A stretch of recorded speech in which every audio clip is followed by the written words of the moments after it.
Viewers, welcome to click for explore YouTube channel. ఈ రోజు vlog అంతా కూడా మా ఊరి చెట్టు మహాలక్ష్మి అమ్మవారి దేవస్థానంలో 1008 అంతకంటే ఎక్కువ మంది లక్ష్మీ స్వరూపాలతో అమ్మవారికి కోటి కుంకుమార్చన ఘనంగా అంగరంగ వైభవంగా నిర్వహించారనమాట.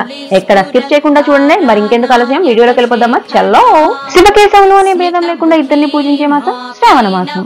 స్థితికారుడైన శ్రీ మహావిష్ణువుకు ఆయన దేవేరి అయిన శ్రీ మహాలక్ష్మికి అత్యంత ప్రీతికరమైనది శ్రావణ మాసం. ఇంతటి ప్రాముఖ్యత కలిగిన ఈ శ్రావణ మాసంలో మా ఊరి సింగరాయకొండలో వేంచేసి ఉన్న శ్రీ చెట్టు మహాలక్ష్మి అమ్మవారి దేవస్థానంలో 1008 అంతకంటే ఎక్కువ మంది మహిళామణులు అంటే లక్ష్మీ స్వరూపాలతో శ్రీ లలిత సహస్రనామాన్ని చదువుతూ కోటి కుంకుమార్చన ఘనంగా నిర్వహించారు.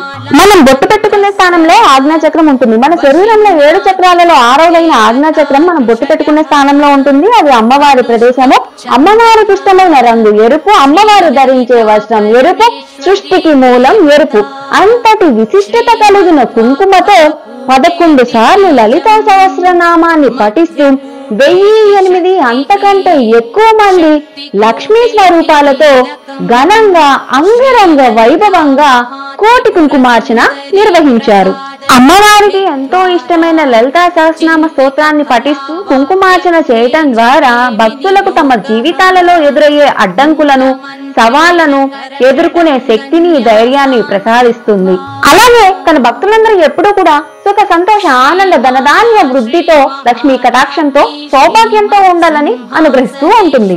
భక్తులందరూ కూడా ఎంతో భక్తి శ్రద్ధలతో లలితా సహస్రనామ స్తోత్రాన్ని పఠిస్తూ కుంకుమ పూజను నిర్వహించారు. తమ స్వహస్తాలతో చేసిన కుంకుమని అర్చకుల వారికి అందిస్తే గర్భాలయంలో ఉన్న మూల విరాటైన లక్ష్మీ అమ్మవారికి అర్చకుల వారు కుంకుమాభిషేకం నిర్వహించారు. మీరు తిలకించి అమ్మవారి అనుగ్రహానికి పాత్రలు కండి. అలాగే పూజ చేసిన ప్రతి ఒక్కరికి కూడా ఆలయ కమిటీ సభ్యులు అమ్మవారి తరపున పసుపు కుంకుమ అందించారు.